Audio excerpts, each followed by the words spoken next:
So you come into your corner, you lift off the throttle pedal, and again the throttles will stay open. But in this situation, you still have fuel injecting into the combustion chambers. And Renault's gamble looked to have paid off when Piquet crashed heavily and brought out the safety car. Formula One is built on secrets. Every team hides its innovations.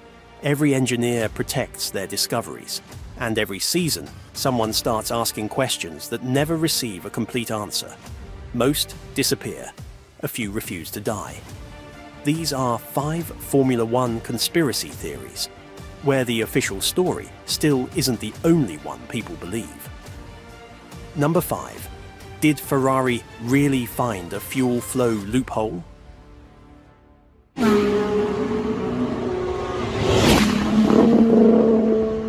In 2019, Ferrari's power unit went from the weak link in the field to suddenly uncatchable on the straights. 7 consecutive pole positions. A straight-line advantage rivals estimated at half a second a lap. Lando trying to retake the position away from Lewis Hamilton. He gets it back. Brilliant racing on the restart. 7 rival teams jointly demanded answers from the FIA. Months of investigation followed. Then, in February 2020, the FIA announced a confidential settlement with Ferrari. No breach of the rules confirmed. No details released.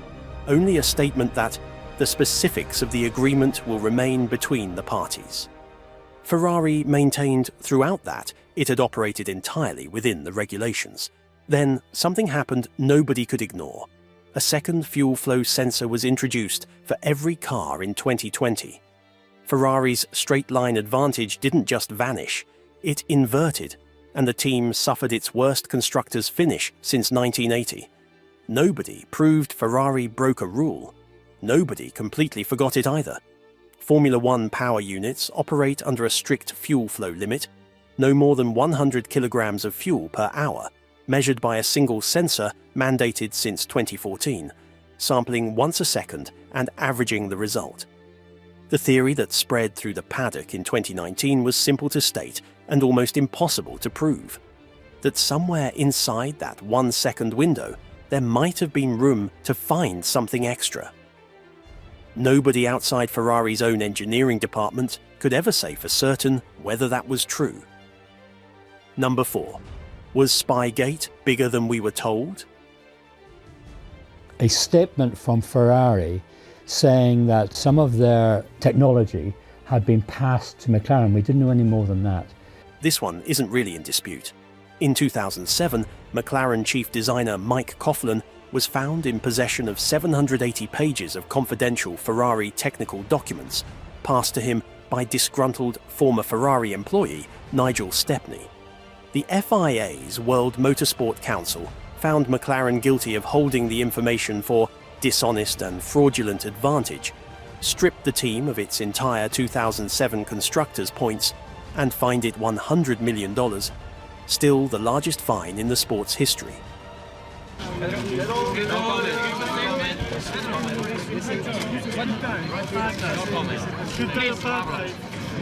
What remains genuinely unresolved sits inside that confirmed scandal, not separate from it.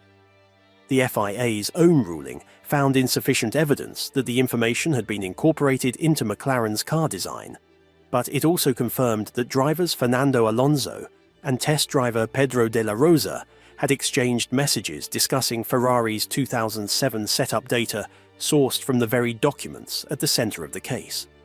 Neither driver faced any penalty. The investigation closed. The questions never completely did. Number 3. Did teams secretly test illegal technology? But how did moving the exhaust position gain them so much performance? And why were drivers completing entire laps at full throttle? This theory is less about one scandal and more about a pattern that never stops repeating.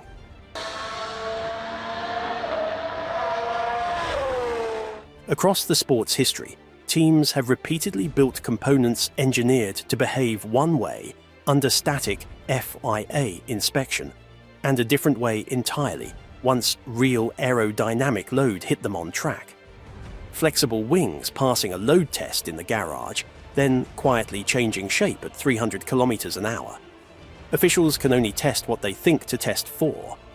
Engineers only need to find the one condition nobody thought to check. Proving any of this crosses the line from clever to illegal has always been close to impossible, because the test that catches it has to exist before anyone knows what they're looking for. Every test is designed to catch yesterday's trick. Formula One doesn't reward what inspectors find, it rewards what inspectors miss, and there's no way to know today how much of that has simply never been caught.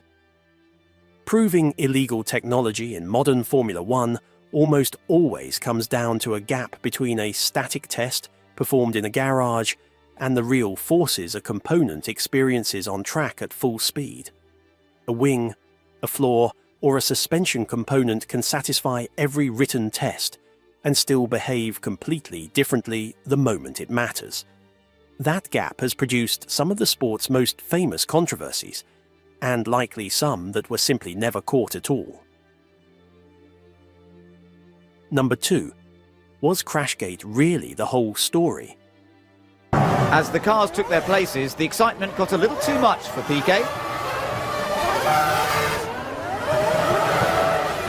This is the one theory on this list that isn't really a theory at all anymore. In 2008, Renault driver Nelson Piquet Jr. deliberately crashed at the Singapore Grand Prix to trigger a safety car that handed his teammate Fernando Alonso a victory from 15th on the grid. It's worth noting that at this point on the circuit, turn 17 is a very difficult place to remove and recover a car. Renault admitted it. The FIA confirmed it. Team principal Flavio Briatore was banned indefinitely. Technical director Pat Simons received a 5-year ban. Piquet Jr. was granted immunity for cooperating. Alonso was formally cleared of any involvement. What never closed cleanly was everything around the edges of that confirmed fact. FIA officials had heard credible suspicions about the crash as early as the following race weekend in 2008, over a year before any formal action was taken. Felipe Massa, who finished the championship 1 point behind Lewis Hamilton that season, has long argued the result cost him the title outright and has explored legal avenues to challenge it. Former FIA President Jean Todt later said the race result should have been annulled the moment the allegations surfaced. The conspiracy was proven. The consequences never really ended. Number 1. DID Formula One. Quietly rewrite the rules instead of naming a winner. Brilliant championship battle, but the championship can only be won by one, and it's going Dutch in 2021, Max Verstappen. This isn't really about who deserved to win the 2021 title. It's about what Formula One did immediately afterward, and what that response actually admitted. There's confusion, but the safety car is coming in at the end of this lap. This is it. This is it. The FIA's own 2022 report confirmed that race director Michael Masi broke the sporting regulations in the closing laps, allowing only some lapped cars to pass the safety car, rather than all of them, as the rules required, then restarting the race a lap earlier than procedure allowed. The report called it human error and said Masi acted in good faith. The championship result was declared valid, final, and cannot now be changed. Masi was removed from the role entirely. The single race director position was split between 2 officials. A new virtual race control room was created specifically to prevent one person ever facing that kind of decision alone again. Direct radio communication between team principals and race control was banned outright. Formula One never reopened the championship. It simply rebuilt everything around it. Sometimes the biggest admission isn't saying a mistake happened, it's changing everything about how the next one gets prevented. Why Formula One creates conspiracies.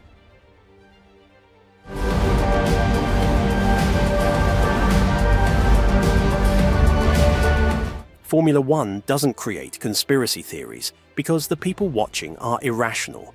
It creates them because the people with the answers are usually the only people who never have to give them. Billion-dollar teams protect their data with the same seriousness as a national security agency. NDAs cover almost every conversation that matters. The FIA investigates behind closed doors and often settles behind closed doors too.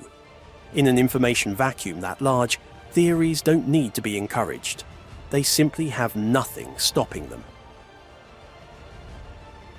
What this really says about the sport. For repairs, we're watching what's going on as Sebastian Vettel being wheeled into the garage, the first retirement of the race. Formula One has never been completely transparent. It probably never will be. Because every team survives by protecting information, every investigation reveals something, and almost every investigation leaves something unanswered. That doesn't mean every theory on this list is true. It does explain why some Formula One mysteries never really end. They simply become part of the sport's history. In Formula One, sometimes the greatest mystery isn't what happened. It's what everyone thinks they know, but nobody can ever completely prove. Which Formula One mystery do you think still deserves a real answer? Let me know in the comments below. If you enjoyed this documentary, please consider subscribing. There are many more incredible Formula One stories still to come.